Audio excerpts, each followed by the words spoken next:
and let's get started. This is a little bit about what's in your pattern. Okay, it's got full color pictures. It has a large layout guide. This is going to be your map on how to put your flower together. And then you're going to have all your pattern pieces, all of them there. I think there is 11, 12 pages of pattern pieces for you, already traced. So you don't have to trace, you're just going to cut out and put on the appropriate fabric. All the pattern pieces have a letter. Okay, this is letter A, which corresponds to letter A on our color chart. So the first thing we do, we need to make a color chart.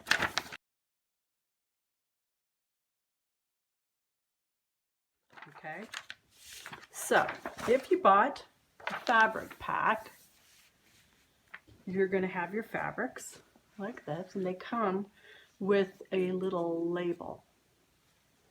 Okay, it's kind of like a post-it note. We're going to make it into a post-it note here. And so what I do is I am going to separate the colors. The leaves are in green, so you know that those letters go on the green leaves.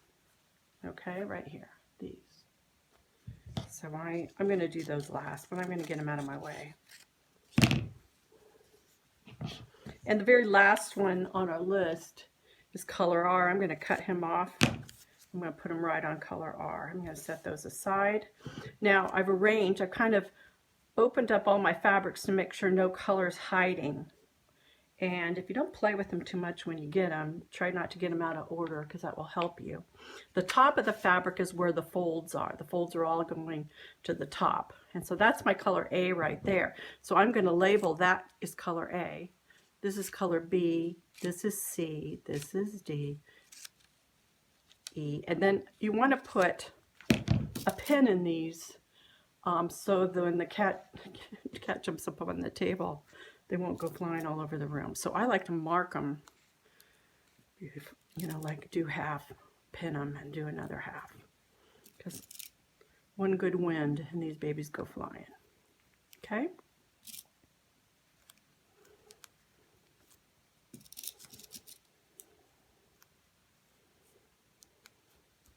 Now I would go all the way down here. Okay?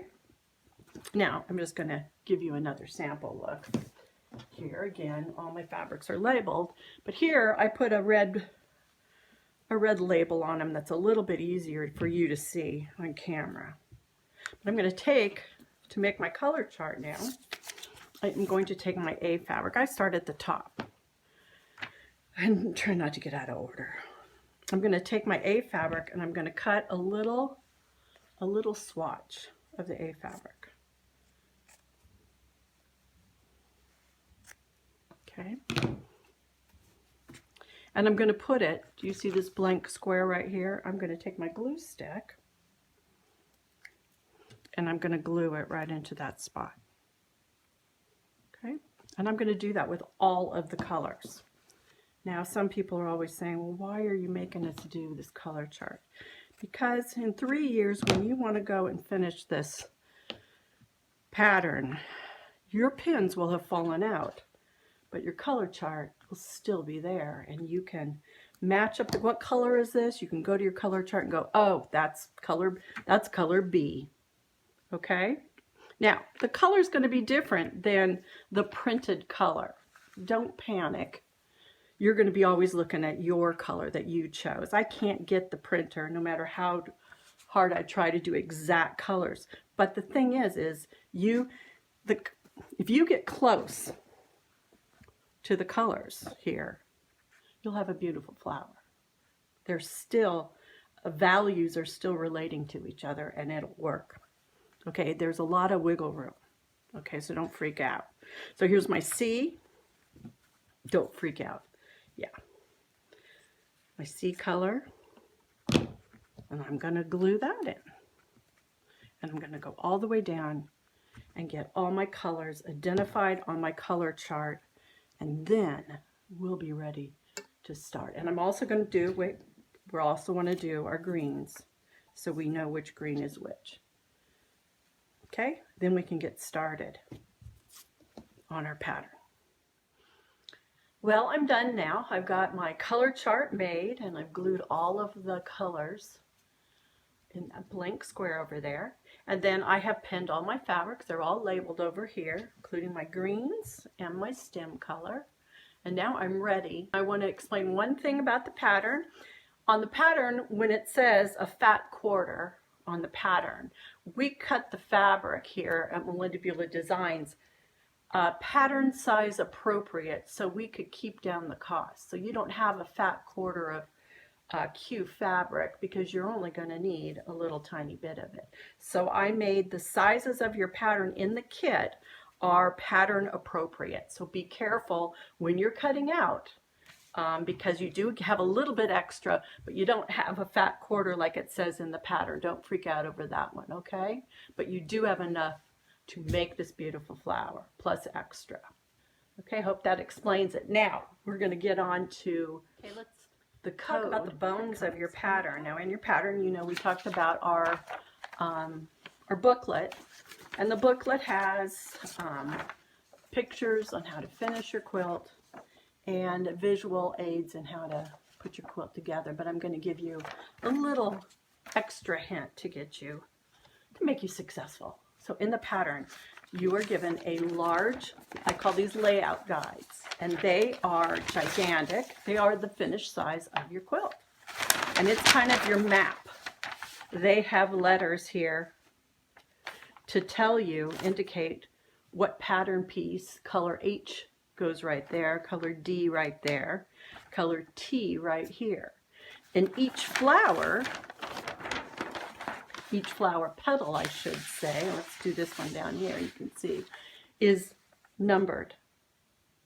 Okay, so this is petal number 6. Your pattern pieces are going to say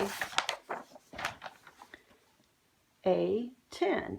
So I know that's color A, and I'm going to find petal 10 because it'll go lay down in petal 10. So let's find petal 10 right here, which is right here. So I know that pattern piece for that A goes in this area, right over. In fact, it goes right over in here. Okay, and that's how we're going to use the code. I'll explain more of that as we get going. Let me move this aside and show you the pattern pieces. Now you don't need to trace these. You're going to take these, fuse your fabric, and then you're going to place these, pin these on the fused fabric on the right side of the fabric because these are all going the right way. That's the key. And the first colors we're going to need, I have indicated, are going to be all your A's. But I've indicated the ones we're going to need to make these. We're going to start out with our big petals, and then we'll add the little colors and shadows and highlights on top of the flower. So when we start the flower, you'll see we're going to put the big petals down first. And then we'll put all the shading and the highlight to make it look a little more real. So which petals go down first? Because this is a layering process. Any pattern piece that has a star on it are the ones we're going to use first. What I like to do is go through and cut out all my A fabrics first. Okay, and I'm going to use, if there's a little green happy face, that means it's going to be the lining. We're going to take these main pieces and we're going to put some lining colors underneath. When you add another piece of white fabric on top of a white fabric, it gets brighter. And that's what we want. It adds another value to our flower. So you can see these have a star on it. These are all A color, so they're all going to be out of white. But these are the ones we want to cut out first and lay down. Okay? Here, this is page 3. These are all white fabric. You're going to cut them out of. Only the ones with the star, we're going to lay those down first. And I'll show you how we do it. Here's another one. And some more A bits here. And there's also some G's, color G on our color chart. Let's get our color chart over here. Color G is a shadow. Color G, right here. This is color G. We're going to fuse our color G, and we're going to just cut out these. We can cut those out later if you want, but these will go laying down on the first layer. We come over to this, and you can see here we've got some more stars, and this is color M. And so those are the ones we're gonna lay down first. Now, the colors with the little red hearts, and it says it all in your pattern, they will lay down on top of the first layer, which is all the stars. So I'm gonna say this again. We're gonna lay the stars all down on our fabric first. Then we're gonna add on top of it anything with a heart. Does that make sense? So now you know which goes first, which goes second. And you can see there's a lot that goes second. These here that do not have a star on them can be added on the third layer. Okay? So you can see there's like a 3-layer process. And it's written in your pattern. But I'm going to show you visually so you won't get confused. How's that?